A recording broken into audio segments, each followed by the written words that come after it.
So.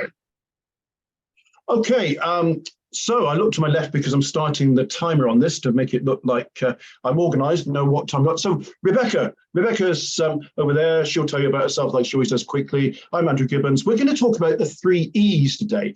The 3 E's of, well, in the context of coaching, but delivery, presentation. I could go on and on and on. I've gone on too much already.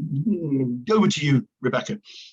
Thank you, Andrew. Yeah, so you've been mentioning the 3 E's. So I'm hoping you can remember what the 3 E's are now.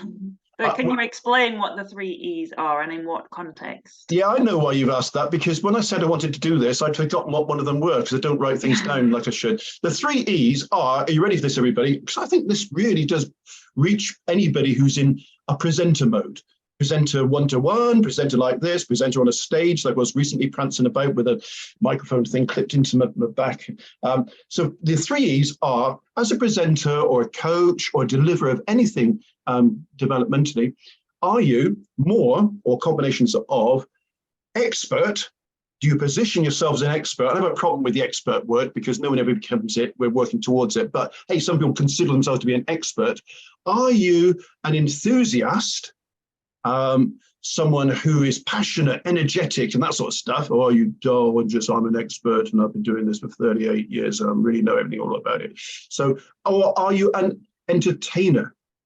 When did you say entertainer? I didn't I? No, I didn't. I said enthusiast. God, my short-term memory is terrible. So I remind myself, are you an expert? Are you an entertainer? Are you an enthusiast? Doesn't matter what order they come in. Or, as is likely, are you a mixture of all of them? But more some things than others. Contextually might demand something of more, a different combination. I'm losing myself already. So entertainer, expert, enthusiast, combinations thereof. Where does that take you at all? I like these 3, and I think for me I think you've got to be a combination of all 3. If you want to deliver a good presentation, I think you need to be a combination of all 3, but it's getting them in the right measure, isn't it? Yeah. And it depends on what the intention is behind your presentation as well. That's a good point. That's a good point. So I've been really working hard not to interrupt you. That's a really good point, because I think too often we inflict who we are and how we are on a context instead of being driven by it. Yeah, so I think it's important to find out why your audience is there and what it is that they want from it as well beforehand, so you can actually tailor it.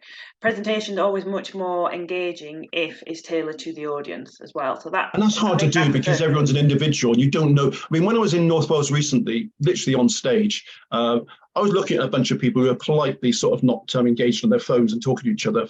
And I thought, if I was out there, what would I want from someone prancing around here? And genuinely, I thought that. I thought, well, this isn't about me, it's about them. And all these things that I know by now, 40 years on from doing this, I never used to know 40 years ago. I thought, hey, look, they're here to see me. And isn't that wonderful? Well, they're not. They're here to get something. What is that something? I think we need, as you say, to put yourself in the position of the recipient of what you're doing and saying, are they getting what they want? Yeah, and I think that's a really good question to ask, isn't it? What do my audience want? If they've gone to a comedy club, then they want you to be entertained. They don't want to be lectured at. And I suppose I take information in better if it's engaging and entertaining. Yeah. And you're right. And I think inevitably we have to fight our own preferences and our own habits, because I like enthusiasm. I like energy and passion. I don't like dull, nor do I like people pretending to be an expert when patently they're not. The trouble is, and I know with my style, I come over as an enthusiast first. I'm probably an enthusiast and entertainer, but I have expertise. But I tend to disregard that and say, hey, everybody, I've just learned this. It's fantastic. And somebody would be thinking, what? I thought he's an expert in this, but he doesn't seem to know any more about it than I do. Yeah, and I suppose that there's also something around credibility then, isn't there? Is it how credible do you come across, and do you need to? I think sometimes it's good to have that openness about saying that you're still learning, because hopefully it makes you seem more human. And I think sometimes there's an element of that, isn't it? As a personality, your personality has to come across as well. Yeah, I think you've got to judge your audience, and your audience might be one person in the coaching context, or it could be 50 people. Hey, I've done Wembley Conference Centre, I really have, with slides, big glass slides, and I had to sort of give an indication. It was a signal to when they put the slide across it. They've had a big projector at the back. So yeah, and it's hard to reach more than one person when they've got different needs one to the other. We all know that sort of stuff. But I think the other thing is authenticity. If you go out there and pretend to be something you're not, I mean, I can go on a stage and pretend to be an expert. I can give the expert speech. I can talk like this, and I can do lots of slides, and I can present myself as subject expert. I'm called that sometimes, but I don't feel that, and it isn't who I believe myself to be. And usually I lapse into hey, isn't this interesting? What about this? And I can see some people thinking, bloody hell, what's this about? I thought I was getting a lecture. He's asking for comments, and he's asking for my thoughts on this, and he's stopping and asking for questions. I didn't expect this. And sometimes I think it's important to say, who are you really? And are you trying to project something you're not? Yeah, there is something around that as well, isn't there? And I think the other important thing to me is, I know you said before about what will the audience want from it? But there's also, I think it has to work both ways as well. As a presenter, you are generally spreading a message. What's the message do you want to spread? But also, what action do you want? I think this is the thing that I'm learning, is actually what action do I want my audience to take as a result of that? Yeah. No, and that is not always a comfortable experience, because some people want to be passive and sit there and moan that they knew it all already and not challenged to do something differently that they thought wasn't part of the deal. I have these conversations. But I suppose in terms of the three E's, the one I'm personally uncomfortable with is expert, but very often, as you say, for credibility, that's the reason you're there.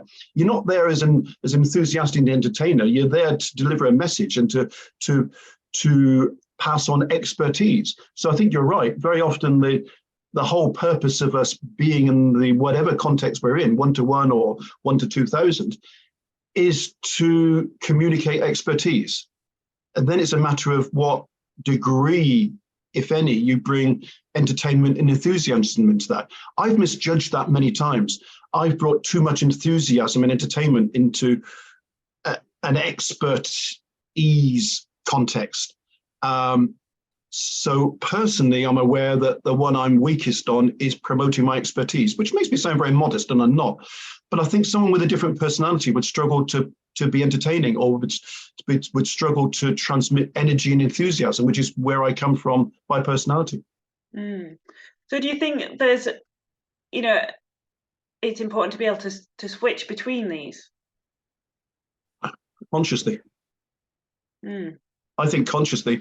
That I've been involved in events. I'm trying hard not to say, because when we talk about presentations, it tends to be set piece things with people in serried rows or on tables.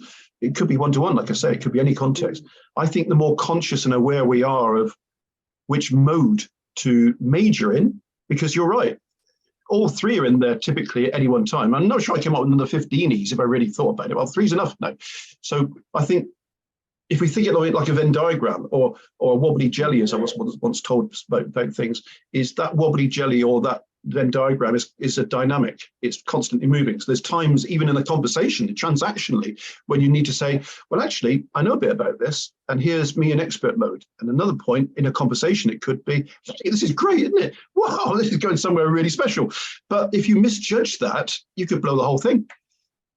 Yeah, that's interesting. So it's about, I suppose there's a role for reading your audience, whether that's one person or many. If you can see people nodding off, then perhaps you need to be a little bit more enthusiastic and entertaining. So yeah, it is about reading your audience. So there's a lot of different skills involved in presenting, isn't there, and getting your message across, really. Well, absolutely, because behind these headlines, just 3 words, are things like perception, capability, range of behaviors. Because here am I saying, hey, there's times to be entertaining. Some people just don't have that in them. I mean, I have told bad jokes on stage, and I've regretted it. I've told bad jokes in an academic classroom, and I've regretted it, and I've learned from it. I've probably told bad jokes 1-to-1. So in every context, I've misjudged my audience and say, hey, this is, you're going to like this one. And I thought, oh, no, that didn't go down very well. It's a misjudgment. So behind the 3 words, there's a heck of a lot of complex variables which are very easy to get wrong. Yeah, and I suppose there's a role for planning. So I've delivered a couple of talks recently, one online and one in person, and I did put a lot of effort into planning it. I didn't want to script it because that's never good, Structure. you know, reading from a script.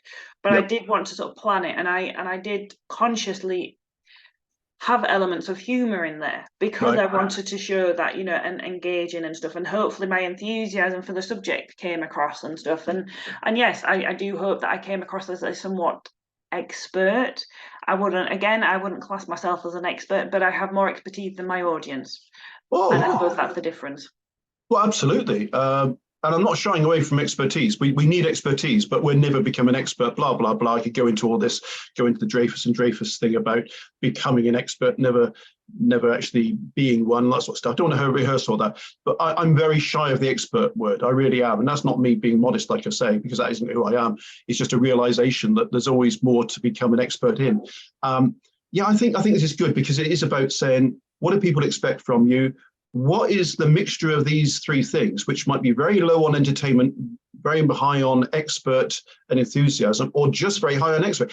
I've experienced people who are in purely expert mode, and they're very credible because they will say, right, now we're going to do this. No, here are the 4 things you need to know about that. Right, now I'm going to break you into breakout groups. When you come back, I thought, crikey, they're in control here because they are the expert. They're playing the I know about this and you don't role, but they're pretty dull.